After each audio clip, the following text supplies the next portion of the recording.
মাহে রমজান সমাগত, করণীয় বর্জনীয় সম্পর্কে দু চারটি কথা বলবো, মনোযোগ দিয়ে শুনবেন। আল্লাহ রসুল সাল্লাল্লাহু আলাইহি ওয়াসাল্লাম তার প্রিয় সাহাবী আবু যর গিফারি, নাম কি? আবু যর গিফারিকে একটি আমলের নির্দেশ দিয়ে বলছিলেন, আবু যর, একটি আমল করবা, তোমার দুইটা লাভ হবে। কয়টা লাভ হবে? দুইটা লাভ হবে। আর এই আমলটা নরমালি ব্যাপকভাবে সর্বক্ষেত্রে সর্বসময়ের জন্য প্রযোজ্য, কিন্তু রমজান মাসে খুব বেশি প্রযোজ্য। রমজান মাসে তো আমরা রোজা রাখবই, তাছাড়াও আরেকটা আমলের কথা আল্লাহ রাসূল আবু যর গিফারিকে বলছিলেন, আবু যর, আমল তুমি করবা একটা, তোমার উপকার হবে দুইটা। কয়টা? দুইটা উপকার হবে। দারুণ দারুণ দুইটা উপকার। আমরা তো এগুলো চাই, আসলেই চাই। আপনারাও বলবেন যে আসলেই চাই। রমজান মাসে রোজা রাখলে হবে কি, যদি সত্যি সত্যিই রোজা রাখি আমরা, একটা হলো উপবাস থাকলাম, শুধু উপবাস থাকা এক জিনিস আর রোজা রাখা আরেক জিনিস। সারাদিন খাইলেন না, সাহারি খাইলেন মজা মজার, সারাদিন খাইলেন না, ইফতারির সময় মজার মজার ইফতারি খাইলেন, উপবাস থাকলেন, এটার নামই কিন্তু রোজা না। রোজার যে উদ্দেশ্য সেটা সামনে রেখে রোজা রাখে কি রোজা বলে? রোজার উদ্দেশ্য হলো তাকওয়া। বলেন, রোজার উদ্দেশ্য কি? তাকওয়া। রমজান আসলেই ভিতরে ভয় ঢুকে, না থাকবো না বেশি দিন, চুরিদারি যা আগে করছি সব বন্ধ করে দেব, যত মিথ্যা বলছি আর একটাও বলবো না, যত ধরনের জুলুম করছি আর একটা জুলুমও করবো না। আগে মাঝে মধ্যে নামাজ ছেড়ে দিতাম, আজ থেকে আর ছাড়বো না। এটাকে তাকওয়া বলে। এটাকে কি বলে? এই তাকওয়া পরিপূর্ণ রোজা যারা রাখবে, সেই রোজাদারের ক্ষেত্রে আল্লাহ রাসূল সাল্লাল্লাহু আলাইহি সাল্লামের একটা বাণী, অতি উৎসাহী বাণী, যেটা আজকে আমরা কথার মধ্যে ফুটে উঠছিল, ঠিক এরকমই একটা বক্তব্য। রাসূল বলেন যে আমার উম্মতের মধ্যে এমন কিছু উম্মত হবে, হাসরের মাঠে ফুলসেরাত পার হবে ঠিক, তবে ভিতর দিয়ে যাবে না। কি দিয়ে যাবে না? পুলে উঠবে না, উপর দিয়ে পাখির মতো উড়ে উড়ে তারা বিনা হিসাবে জান্নাতে চলে যাবে। ফুলসেরাতের বরাবরই যাবে, কিন্তু এই যে এদিক দিয়ে যদি আপনার ফুলসেরাত থাকে, এখানে তো চেকপোস্ট হবে 6টা 7টা চেকপোস্ট হবে। কয়টা? 7টা চেকপোস্ট হবে। সবকটা চেকপোস্টে চেক করা হবে, চেক করে করে ফেরেশতারা ছাড়বে। প্রথমটাই যদি উত্তীর্ণ হতে পারে তো 2 নম্বর চেকপোস্টে যেতে দেওয়া হবে। 2 নম্বর চেকপোস্ট যদি অতিক্রম করতে পারে, প্রশ্নের উত্তর যথাযথভাবে দিয়ে 3 নম্বরে যেতে দেওয়া হবে। যেখানে আটকা পড়বে সেখানেই ধরা খাবে, সেখান থেকেই তাকে জাহান্নামে ফেলে দেওয়া হবে। আল্লাহ রাসূল সাল্লাল্লাহু আলাইহি ওয়াসাল্লাম বলেন, আমার উম্মতের মধ্যে এমন কিছু উম্মত হবে, চেকপোস্টের চেকারদের আশপাশ দিয়েও যাবে না, এরা যাবে ঠিকই কিন্তু উপর দিয়ে উড়ে উড়ে যাবে। আচ্ছা বলেন, একটা তিরফাল আছে, স্প্যান্ডেল আছে, আমরা একটা গন্ডির ভিতরে বসা, এটার উপর দিয়ে কি পাখি উড়ে গেল? দোয়েল পাখি গেল, নাকি গুবু পাখি গেল, না কবুতর গেল? আমরা কি দেখি? দেখি না। ঠিক এটার উপর দিয়া গেলে যেমন কেউ দেখে না বা দেখবে না, জিকির করি লা ইলাহা ইল্লাল্লাহ, লা ইলাহা ইল্লাল্লাহ, লা ইলাহা ইল্লাল্লাহ, লা ইলাহা ইল্লাল্লাহ, লা ইলাহা ইল্লাল্লাহ, লা ইলাহা ইল্লাল্লাহ, মুহাম্মাদুর রাসূলুল্লাহ সাল্লাল্লাহু আলাইহি ওয়াসাল্লাম। আমার নবী বলেন যে ফুলসিরাতের উপরে, অনেক উপর দিয়ে আমার একদল উম্মত পাখির মতো উড়ে উড়ে বিনা হিসাবে জান্নাতে চলে যাবে। ফেরেশতারা বলবে, ভাই চেহারা দেখে দেখে বলবে, ফুলসিরাতের উপরে যে 7টা চেকপোস্ট ছিল সব জায়গাতে ক্যামেরা ফিট করা ছিল, কোথায়? তোমার তো কোনো পিকচার নাই, সিসি ক্যামেরার ফুটেজে তোমার ছবি নাই, তুমি কোন দিক দিয়ে আসলা? রাস্তা ব্যবহার করছো কোনটা? আসলে রাস্তা জানা থাকলে ঘুরে ঘুরে চিপা চাপাতে যাওয়া যায়, ঠিক না বেঠি? রাস্তা জানা থাকলে অনেক ঘোরাঘুরি করে যাওয়া যায়। তো রাস্তাটা বলে দিলাম। তখন সে আল্লাহর বান্দা বলবে, মুফতি জুবাইর সাহেব বলবে, আপনারা বলবেন যে আমরা যারা চেকপোস্ট ফাঁকি দিয়ে আসছি, মূলত আমরা পাখির মতো উড়ে উড়ে বিনা হিসাবে আসছি, আমাদেরকে আল্লাহ রাব্বুল আলামিন এই ব্যবস্থাটা করে দিয়েছেন। কি আমল করতাম? আমরা একটা আমল করতাম, রমজান মাস আসলে শুধুমাত্র আল্লাহকে খুশি করার জন্য রোজা রাখতাম এবং রোজার শিক্ষা তাকওয়া অর্জন করে গুনাহ থেকে নিজেদেরকে বিরত রাখতাম। আমরা মিথ্যা বলতাম না, সুদ খাইতাম না, ঘুষ খাইতাম না, মানুষের হক আত্মসাৎ করতাম না, নষ্ট করতাম না, এতিমের মাল আত্মসাৎ করতাম না, বিধবা নারীর টাকা পয়সা আত্মসাৎ করতাম না, বোনের হক আত্মসাৎ করতাম না। রমজানের যে শিক্ষাটা ছিল পুরাটাই আমরা ধারণ করতাম আর রমজান মাসে রোজা রাখতাম। এই রোজার বিনিময়ে মহান আল্লাহ আজ আমাদেরকে তোমাদের চেকপোস্টের ভিতর দিয়ে না এনে পাখির মতো উড়িয়ে উড়িয়ে আল্লাহ বিনা হিসাবে আমাদেরকে জান্নাতে পৌঁছে দিয়েছেন। এই রোজা তো আসতেছে মনে হয় না?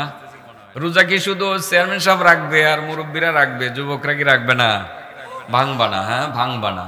একবেলা না খেলে কিছু হয় না, শিখো। এটার নামই হলো আল্লাহকে খুশি করা। আল্লাহ দেখবে আমার বান্দা তো ইচ্ছা করলে খাইতে পারে, সে তো লুকিয়ে লুকিয়ে খাইতে পারে, লুকিয়ে লুকিয়ে। আমি একবার এক বন্ধুর ইয়েতে পড়ে, আমি সরাইল আলীনগর মাদ্রাসায় যখন পড়ি, রমজান মাসে দর্শে রমজানে গেলাম। আমার এক বন্ধুকে, দোস্ত আজকে দুপুরে এই সরাইল বাজার একটা রসমলাইয়ের দোকান আছে, খুব ভালো, খাইলাম পর্দার ভিতরে, কেউ দেখতো না। পরে আমিও গেছি, পর্দার ভিতরে গিয়ে বইছি, রসমালাই খামু দিছে, ও রসমালাই সামনে রসমালাই আনছে, ও ভাবছি ছোট তো, ভাবছি যে খাইলাই আজকে একটা রোজা না রাখলে আর কি। হ্যাঁ, ওখানে গিয়া খাওয়া শুরু করবো, এই সময় চিন্তা করলাম রোজা তো ইতিপূর্বে যখন থেকে রাখা শুরু করছি আর ভাঙছি না, আজকে ভেঙে লাইতাম। কেউ দেখবে না, আল্লাহ তো দেখবে। পরে দোস্তরে কইলাম, দোস্ত তুই বউ, আমি আইতাছি আইতাছি কই যে বাইরেছি, আর আইসি না, আর খাইছি না। এত মাদ্রাসায় আয়া তুলফার, তুই আয়া পড়লি, আর দ্বিতীয়ত তুই বিলটাও দিলি না। আমি বললাম আজকের বিলটা তুমি দিয়ে দিছো না, তোমার পরে দিয়ে দিব না আমি। হ্যাঁ মনে আছে, সেই দৃশ্যটা এখনো মনে আছে। আসলে রোজা তুমি ভাঙিয়ে ফেললে তো কেউ দেখবে না, দেখবে গোপনে খাইতে পারো, তোমার মা দেখবে না, বাবা দেখবে না, বন্ধু বান্ধব দেখবে না, কিন্তু আল্লাহ তো দেখবে। আল্লাহ দেখবে না? ছোট ছোট ছেলেরা যাদের বয়স 10+, আমি বলি ট্রাই করো, রোজা রাখো। একবেলা না খাইলে কিছু, একবেলা না খাইলে কিছু হয় না, তুমি ট্রাই করো, রোজা রাখো। যদি রোজার সত্যিকার শিক্ষাটা তোমার ভিতরে ঢুকে, ছেলে হোক মেয়ে হোক, শিক্ষাটা যদি ভিতরে ঢুকে, এই রোজা ফুলসেরাতের ঝামেলার মধ্যে নিবেই না, পাখির মতো উড়িয়ে উড়িয়ে বিনা হিসাবে জান্নাতে পৌঁছে দিবে। সুবহানাল্লাহ। এজন্য আল্লাহ কোরআনে বলেন, আমি তো তাই তিলাওয়াত করেছিলাম। ও হাদিস কিন্তু শুরু করছিলাম, মাত্র শুরু, শেষ করি নাই, মনে আসেনি? আবু যর গিফারিকে আল্লাহ রাসূল কয়টা আমলের কথা বলছিলেন? আমল একটা, লাভ কয়টা? 2টা। এটা কি বলছি? আমি এখনো বলি নাই। রমজানের কথা আয়েশা গেছে, এই জন্য বলতেছি। শাহরু রমাদানাল্লাযী উনজিলা ফীহিল কুরআন হুদাল লিন-নাসি ওয়া বাইয়িনাতিম মিনাল হুদা ওয়াল ফুরকান ফামান শাহিদা মিনকুমুশ শাহরা ফালইয়াসুমহু ওয়া মান কানা মারিদান আও আলা সাফারিন فعدة من أيام أخر يريد الله بكم اليسر ولا يريد بكم العسر ولتكملوا العدة ولتكبروا الله على ما هداكم ولعلكم تشكرون وَإِذَا سَأَلَكَ عِبَادِي عَنِّي فَإِنِّي قَرِيبٌ أُجِيبُ دَعْوَةَ الدَّاعِ إِذَا دَعَانِ فَلْيَسْتَجِيبُوا لِي وَلْيُؤْمِنُوا بِي لَعَلَّهُمْ يَرْشُدُونَ। আল্লাহ বলেন রমজান মাস, তোমাদের মধ্যে যে ব্যক্তি রমজানকে পায়,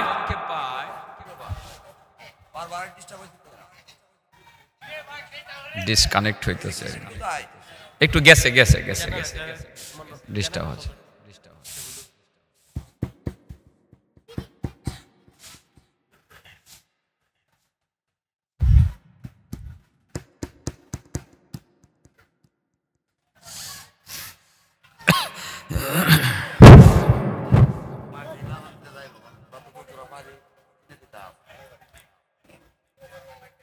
তোমাদের যে ব্যক্তি রমজান মাস পাবে সে যেন রোজা রাখে। হুকুমটা কার? আল্লাহর। রমজানের রোজা রাখলে চেকপোস্টের 7টা চেকপোস্ট এর সামনাসামনি মুখোমুখি হয়ে চেকারদের মুখোমুখি হয়ে যাওয়া লাগবে, নাকি পাখির মতো উড়ে উড়ে বিনা হিসেবে যাওয়া যাবে? চেকপোস্টে গেলে ধরা খাওয়ার সম্ভাবনা বেশি। কত রকমের খুঁটিনাটি প্রশ্ন পুলিশের কাছে, যেই জিজ্ঞাসাবাদ পুলিশে করতে পারে। হ্যাঁ, খুঁটটা 30 বছর আগের যে পাপ হেডাও বাইর করে না? পুলিশে কিন্তু ধরলে সব খুঁজা বাইর করে নিয়ে আসে। ঠিক পুলিশ এর মতো না, এর থেকে আরো বিচক্ষণতার সহিত প্রত্যেকটা চেকপোস্টে চেক করবে। তো ওখানে গেলে তো ধরা খাওয়ার সম্ভাবনা বেশি। এর চেয়ে ভালো স্পেশালি ভিআইপি ব্যবস্থাপনায় পাখির মতো উড়ে উড়ে বিনা হিসাবে জান্নাতে চলে যাওয়া। এই জন্য দরকার হলো রমজান মাসের রোজা বড় গুরুত্ব সহকারে রাখা। আরো কি করা সেটা বলার জন্যই মূলত হাদিসটা বলছিলাম। সে হাদিসের দিকে যাই।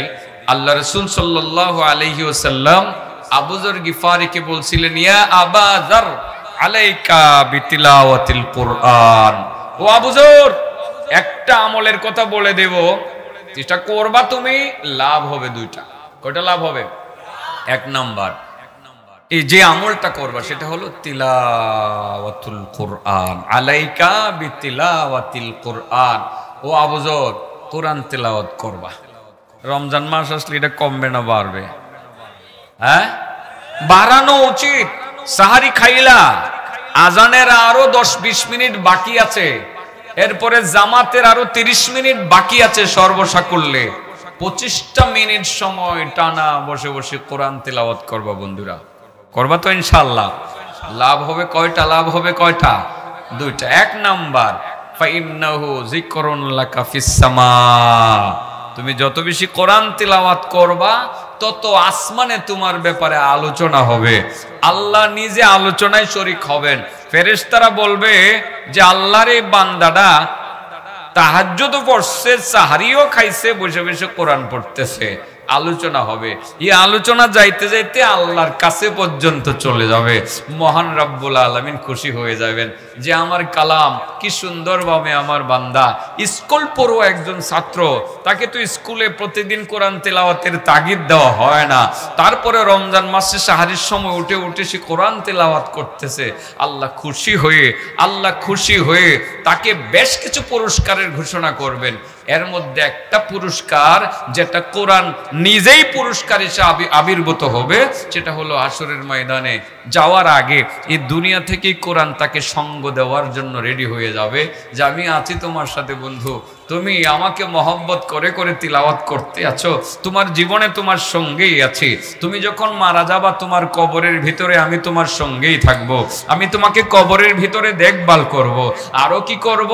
ওয়ায়াদরা ও আনহু হাওয়ামাল আরদি, কবরের ভিতরের যত সাপ বিচ্ছু আছে তোমাকে অ্যাটাক করার কথা, আক্রমণ করার কথা, তোমাকে দংশন করার কথা, আমি এইগুলোকে তোমার কবরে ঢুকতেই দিব না। আরো কি করব? ওয়ায়ুআন্নিসুহু ইলা ইয়াউমিল কিয়ামা, ও দোস্ত, তুমি এই রমজান মাসে তুমি সাহারির সময় মহব্বত করে করে আমারে তিলাওয়াত করতাম। আমি তোমার ফ্রেন্ড, গুড ফ্রেন্ড, আমি তোমার অত্যন্ত ঘনিষ্ঠ বন্ধু। তোমাকে কবরের ভিতরে এতদিন আমি পাহারা দিতে পারলাম, এখন হাসরের মাঠে তুমি যাবা, অচেনা পথ, দুর্গম পথ পাড়ি দেবা কিভাবে? নাই কোনো তোমার বন্ধু, হাসরের মাঠে কোন জায়গায় গিয়ে দাঁড়াবা? সব জায়গা তো সুখ শান্তি নাই। এমনও জায়গা আছে যেখানে সূর্যের তাপ মাথা বরাবর লাগবে, মাথার কাছ থেকে লাগবে, মগজ গলতে গলতে নিচে নিক্ষিপ্ত হবে, ঘাম তৈরি হয়ে পড়বে, কারো ঘাম হাঁটু পর্যন্ত উঠে আসবে, কারো ঘাম গলা পর্যন্ত, কারো ঘাম নাসিকার ছিদ্র পর্যন্ত। ও বন্ধু, হাসরের মাঠে অচেনা পথে তুমি যাবা, কোন জায়গায় তুমি অবস্থান করবা? তোমার তো গন্তব্য সম্পর্কে তোমার কোনো ধারণা নাই। হ্যাঁ, একটু একটু একটু কারেন্ট এসে পড়ছে। বন্ধু, তোমার তো গন্তব্য সম্পর্কে ধারণা নাই। কবরে এতদিন তোমাকে আমি দেখভাল করলাম, সাপ বিচ্ছুগুলো সরাইয়া দিলাম, আমি আসি তোমার সাথে। শেষ চূড়ান্ত লক্ষ্যে না পৌঁছা পর্যন্ত আমি তোমাকে সঙ্গ ছাড়বো না। দোস্ত চলো, হাসরের মাঠে তোমাকে নিয়ে যাই, আল্লাহর আরশের ছায়া যেখানে আছে ওই জায়গাতে তোমাকে দাঁড় করাইয়া দেই। এরপরে তোমাকে একটি নির্দিষ্ট সুন্দর জায়গায় রেখে আমি বিদায় নিব, এর আগে আমি বিদায় নিব না। সুবহানাল্লাহ। কোরআন তিলাওয়াতের প্রতি আমাদের ভালোবাসা বাড়িয়ে দিতে হবে, ঠিক আছে তো? রমজান মাসে এক তো রোজা, 2 নম্বর আমল কি?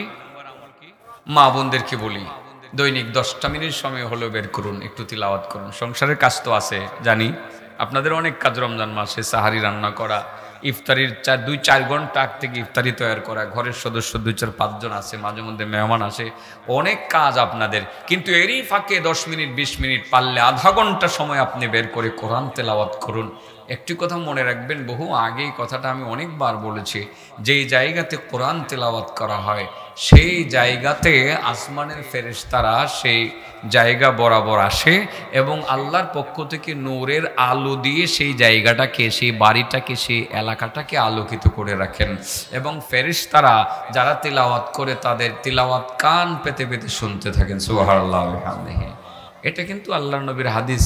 হাদিসটার সনদে দুর্বলতা পাওয়া যায় না, আমি অনেক যাচাই করে দেখেছি। কেউ কেউ দুর্বল বললেও কিন্তু হাদিসটা মানে বাস্তবিক অর্থে হাদিসটা শক্তিশালী এবং সহিহ হাদিস।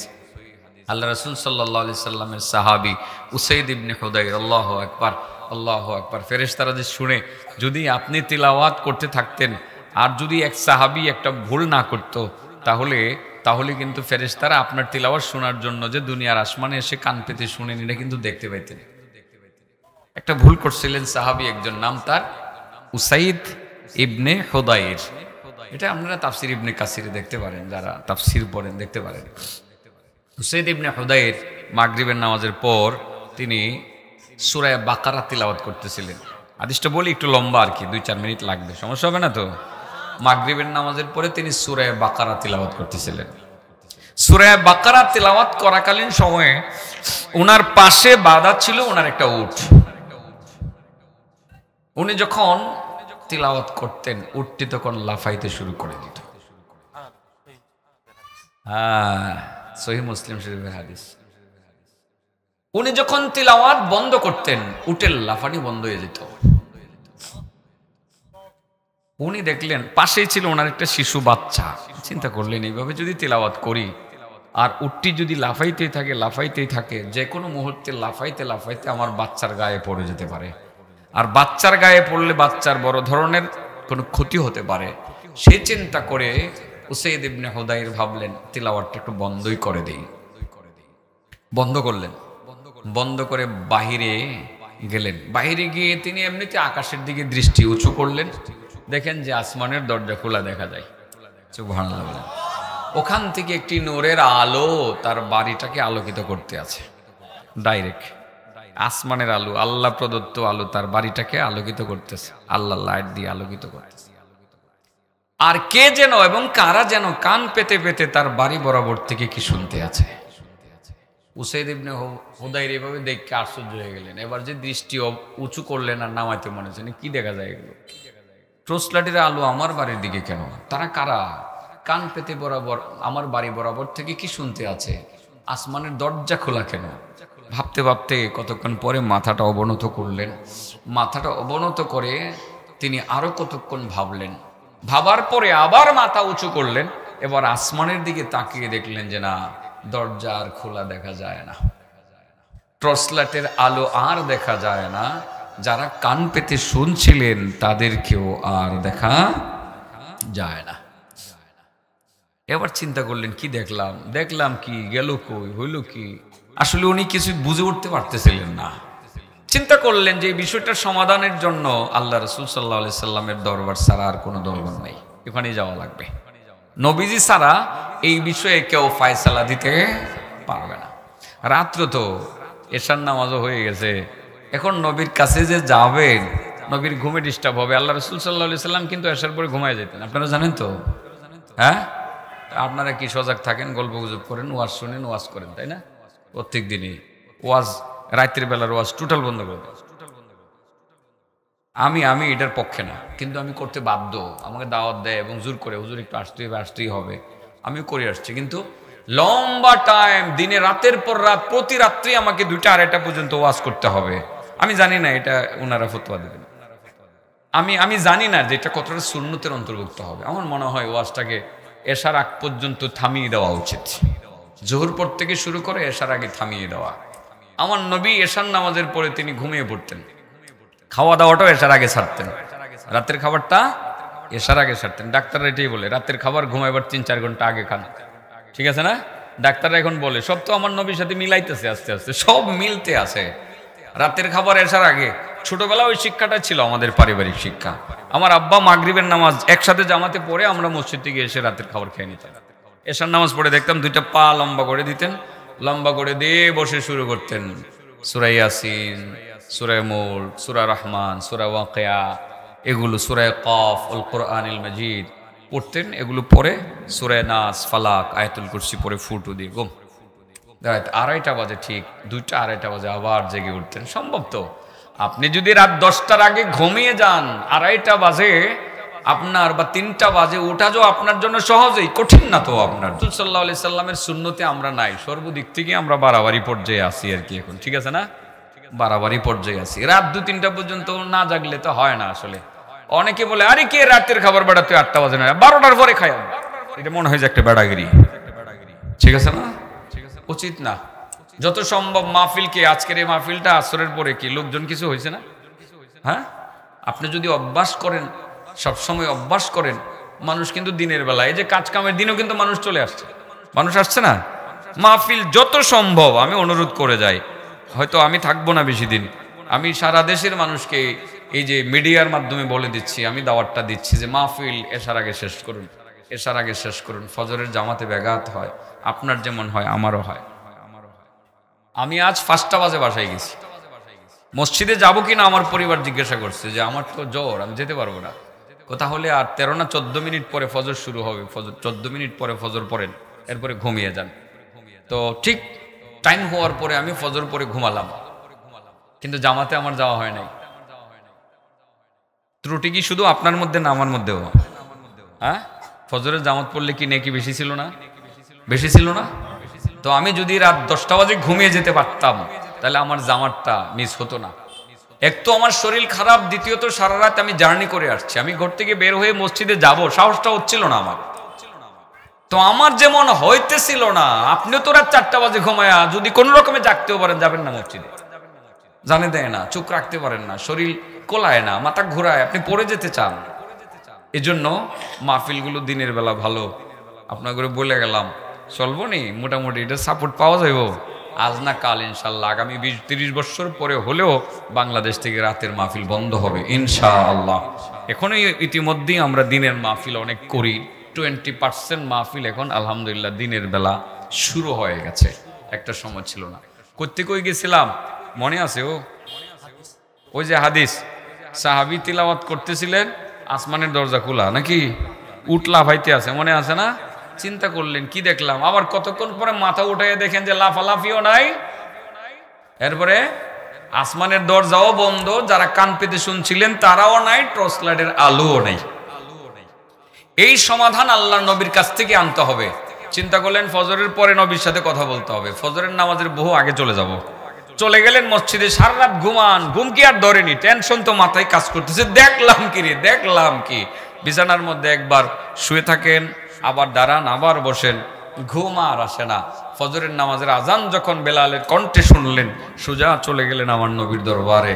কাছে গিয়ে নামাজটা আদায় করে পাশে বসে বললেন, ইয়া রাসূলুল্লাহ, গত রাত্রের ঘটনাটা আপনার কাছে না বললেই নয়। নবী গো, গত রাত কি আশ্চর্য ঘটনা দেখলাম।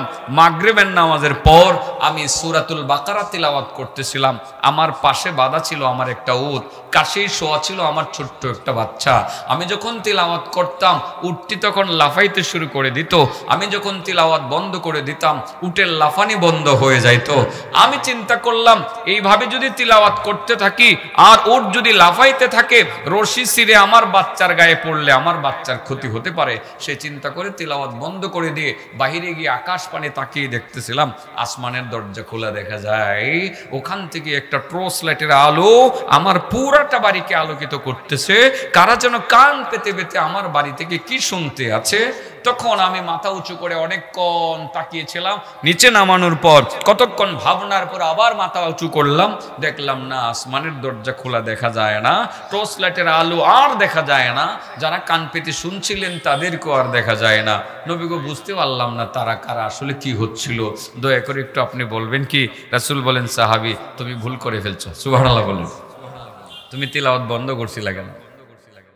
তুমি তিলাওয়াত বন্ধ করছিলা কেন? তুমি ভুল করে ফেলছো সাহাবী। তুমি যখন তিলাওয়াত করতেছিলা সূরা বাকারা, তোমার উট লাফাইতেছিল। আসলে তো এটা দুষ্টুমির লাফানি না, কোরআন তিলাওয়াত শুনে শুনে তার ঈমান বৃদ্ধি পাইতেছিল, এই জন্য সে লাফাইতেছিল। এবং আসমানের দরজা খুলে আসমানের দিক থেকে আল্লাহর পক্ষ থেকে একটা নূরের আলো এসে তোমার বাড়িটাকে আলোকিত করতেছিল। এবং ফেরেশতারা মূলত কান পেতে পেতে তোমার বাড়ি বরাবর থেকে কোরআন তেলাওয়াত শুনতেছিল। ও সাহাবী উসাইদ ইবনে হুদাইর, তুমি যদি তিলাওয়াত বন্ধ না করে সকাল পর্যন্ত চালিয়ে যেতে পারতা, যেসব ফেরেশতারা তোমার বাড়ি বরাবর আসমানের দরজা খুলে তোমার কোরআন তেলাওয়াত শুনতেছিল, তারা আর এখান থেকে বিদায় নিতে পারতো না। সকাল বেলা সারা পৃথিবীর মানুষ তাদেরকে দেখতে পেত। একজন সাহাবীর ছোট্ট একটা ভুলের কারণে আজ আমরা ফেরেশতাদেরকে দেখতে পাই না। কিন্তু সত্যি সত্যি যে ঘরে কোরআন তিলাওয়াত করা হয়, সেই ঘর বরাবর ফেরেশতারা আসমানের দরজা খুলে কান পেতে পেতে কোরআন তিলাওয়াত শুনে। সুবহানাল্লাহ।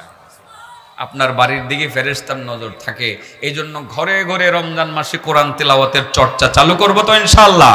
যদি কোরআন তিলাওয়াতের চর্চা চালু হয়, ফেরেশতাদের নজর পড়বে আপনার বাড়ির দিকে, নজর পড়বে ইনশাআল্লাহ। আল্লাহর রহমতের দৃষ্টিও আপনার বাড়ির দিকে থাকবে। রমজান মাসে আরো কি করণীয় আমি আর বিস্তারিত বলছি না, আমি পারতেছি না, আমার কষ্ট হচ্ছে।